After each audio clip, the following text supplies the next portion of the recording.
దశాబ్దాల నిరీక్షణ, ఎన్నో అవమానాలు, మరెన్నో కుట్రలు అన్నీ దాటుకుని 5 కోట్ల ఆంధ్రుల ఆత్మగౌరవం నేడు పార్లమెంట్ మెట్లెక్కింది. ఇన్నాళ్ళు రాజధాని పేరుతో సాగిన పొలిటికల్ డ్రామాలకు ఇక ఫుల్ స్టాప్. అవును, రాజధాని ఇక ఎవ్వరూ మార్చలేరు, ఏ శక్తి కదల్చలేదు. లోక్సభ సాక్షిగా అమరావతికి చట్టబద్ధమైన రక్షణ కవచం పడింది. నవ్యాంధ్ర చరిత్రలో సువర్ణాక్షరాలు తొలగించదగ్గ ఆ అజేయ రాజధాని ప్రయాణం ఎలా సాగింది? అసలు ఈ చారిత్రక ఘట్టంలో వైసీపీ ఎందుకు వాకౌట్ చేస్తుంది? పాత పాటే పాడుతూ ఎందుకు డైలమాలో పడింది? ఈ మొత్తం ఎపిసోడ్లో దాగున్న అసలు నిజాలు ఈ స్పెషల్ స్టోరీలో చూద్దాం.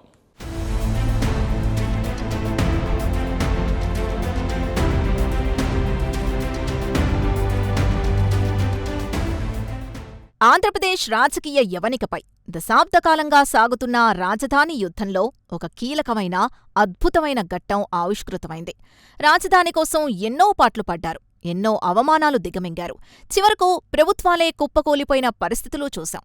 కానీ ఇకపై క్యాపిటల్ సిటీ పేరుతో ఎవ్వరూ ఎలాంటి పొలిటికల్ గేమ్స్ ఆడకుండా పార్లమెంట్ సాక్షిగా అమరావతికి చట్టబద్ధత లభించింది.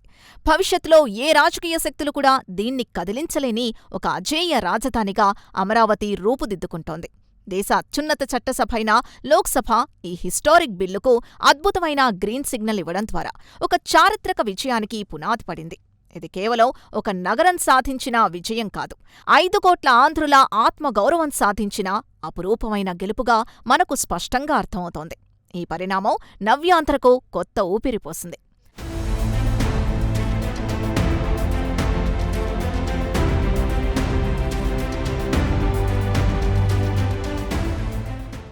సాధారణంగా ఒక రాష్ట్ర రాజధాని మార్పు అనేది ఆయా రాష్ట్ర ప్రభుత్వాల ఇష్టాయిష్టాలపై, వారి రాజకీయ వ్యూహాలపై ఆధారపడి ఉంటుంది. కానీ అమరావతి విషయంలో గతంలో జరిగిన చేదు అనుభవాల్ని, ఎదుర్కొన్న కష్టాల్ని దృష్టిలో ఉంచుకొని ప్రస్తుత ప్రభుత్వం అత్యంత స్ట్రాటజిక్గా వ్యవహరించింది. భవిష్యత్తులో ఏ పార్టీ పవర్లోకొచ్చినా, ఎలాంటి రాజకీయ శక్తులు తలకిందులైనా ఏమాత్రం మార్చడానికి వీలులేని విధంగా అమరావతికి ఒక అభేద్యమైన, చట్టబద్ధమైన రక్షణ కవచాన్ని కల్పించారు. కేంద్ర ప్రభుత్వం ప్రత్యేకంగా తీసుకొచ్చిన ఈ బిల్లు లోక్సభలో అప్రూవల్ పొందడం నిజంగా ఒక పొలిటికల్ సెన్సేషన్. ఇది భవిష్యత్ తరాలకు ఒక గొప్ప భరోసానిస్తోంది. రాజధాని అంటే కేవలం భవనాలు కాదని, అది ప్రజల ఆశల సౌధమని ఈ పరిణామం తెలియజేస్తోంది. నవ్యాంధ్ర రాజధానిపై ఇక ఎలాంటి సందిగ్ధత లేకుండా కేంద్రం పటిష్టమైన అడుగు ముందుకేసింది.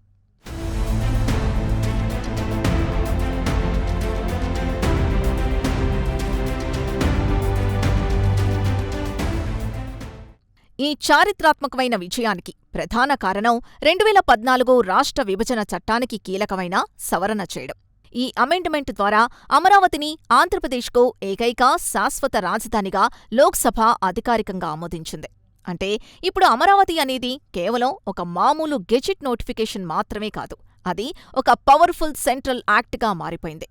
ఒకవేళ ఎవరైనా దీన్ని మార్చాలని భవిష్యత్తులో ప్రయత్నించినా మళ్లీ పార్లమెంటులోనే సవరణ చేయాల్సుంటుంది. ప్రస్తుత రాజకీయ ముఖచిత్రం చూస్తే అది దాదాపు అసాధ్యమైన విషయం. చంద్రబాబు నాయుడు దార్శనికత, పట్టుదల ఈ రూపంలో ఒక పర్ఫెక్ట్ షేప్ తీసుకున్నాయి. దశాబ్దాలుగా రగులుతున్న ఒక మహాయజ్ఞానికి ఈ చట్టం ఒక పరిపూర్ణమైన ముగింపునిచ్చింది. ఈ మాస్టర్ స్ట్రోక్తో రాజధాని వివాదాలకు ఎండ్కాటు పడిపోయిందని నిపుణులు కూడా విశ్లేషిస్తున్నారు.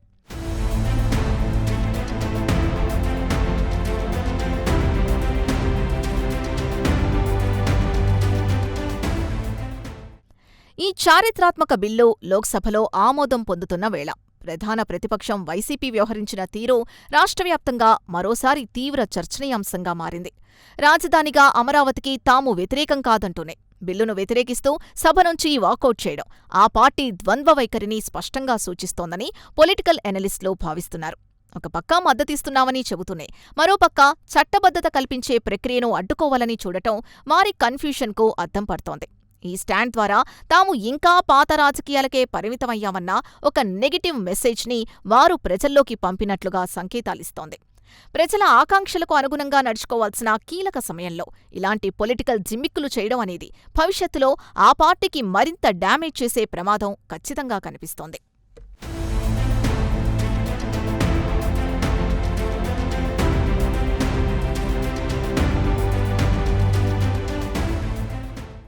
విజయవాడ, మచిలీపట్నం, గుంటూరు ప్రాంతాలను కలిపి ఒకే రాజధానిగా గుర్తించాలనే వైసీపీ కొత్త వాదన ఇప్పుడు మరో ఆసక్తికరమైన మలుపు. ఇప్పటికే 3 రాజధానుల ముచ్చట పూర్తిగా ముగిసిపోయినా ఇంకా పాత గతాన్ని వదలలేకపోవడం ఆ పార్టీకి రాజకీయంగా ఒక పెద్ద మైనస్ పాయింట్. ప్రజల్లో తిరిగి అనవసరమైన అయోమయాన్ని, డైలమాను సృష్టించే ప్రయత్నంలాగే ఇది కనిపిస్తోంది. డెవలప్మెంట్ మీద ఫోకస్ చేయాల్సిన సమయంలో ఇలాంటి రీజనల్ సెంటిమెంట్స్ రెచ్చగొట్టడం ఏమాత్రం కరెక్ట్ కాదని మేధావులు సైతం అభిప్రాయపడుతున్నారు. ఒక క్లియర్ విజన్తో ముందుకు వెళ్తున్న రాష్ట్రానికి ఇలాంటి కన్ఫ్యూషన్ థియరీలో అస్సలు సూటుకావు. ప్రజలు ఇప్పటికే ఒక క్లారిటీతో ఉన్నారు. వారి ఫోకస్ అంతా ఇప్పుడు అభివృద్ధి మీదే ఉంది.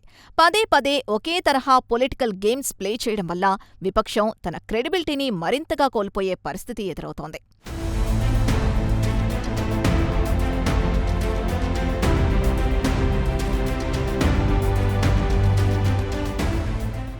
అమరావతిని ఒక వరల్డ్ క్లాస్ సిటీగా, గ్లోబల్ డెస్టినేషన్గా తీర్చిదిద్దాలన్న ఏపీ ప్రభుత్వ కల నేడు చట్టబద్ధం కావడం వారి పొలిటికల్ విజన్కు దక్కిన అరుదైన గౌరవం.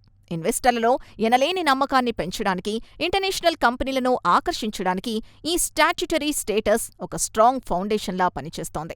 కేవలం రాజకీయ పార్టీల మద్దతు మాత్రమే కాకుండా లోక్సభలో జగన్ పార్టీ మినహా మిగిలిన అన్ని పక్షాలు ఏకతాటిపైకి రావడం అమరావతి ప్రాముఖ్యతను జాతీయ స్థాయిలో చాటి చెబుతోంది.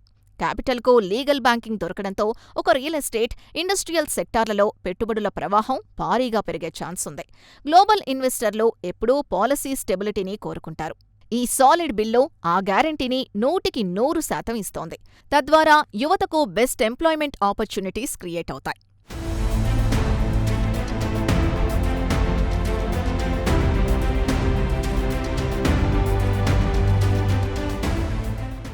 లోక్సభలో అడ్డంకులు విజయవంతంగా తొలగిపోవడంతో ఇక ఏప్రిల్ 2వ తేదీన రాజ్యసభలో ఈ కీలకమైన బిల్లుపై చర్చ జరుగుతోంది. పెద్దల సభలో కూడా ఈ బిల్లు సునాయాసంగా గట్టెక్కితే ఇక అమరావతి ప్రగతి ప్రయాణానికి ఆకాశమే హద్దవుతుంది. ఒకప్పుడు కేవలం కాగితాలకే, బ్లూ ప్రింట్లకు మాత్రమే పరిమితమైన రాజధాని నేడు ఒక బలమైన చట్టరూపం దాల్చి యావత్ ఆంధ్రుల ఆత్మగౌరవ ప్రతీకగా, ఒక అజేయ రాజధానిగా సగర్వంగా నిలవబోతోంది. ఇది చీకటి నుంచి వెలుగులోకి సాగిన ఒక ఇన్స్పైరింగ్ జర్నీ. ఎన్నో కుట్రల్ని ఛేదించుకొని అన్ని వర్గాల ఆశీస్సులతో దేదీప్యమానంగా వెలుగొందబోతోన్న అమరావతి భవిష్యత్తు ఆశాజనకంగా ఉంది. శంకుస్థాపన చేసిన నాటి నుంచి నేటి వరకు సాగిన ఈ పోరాటం ప్రతి ఒక్కరికీ ఒక పాఠం.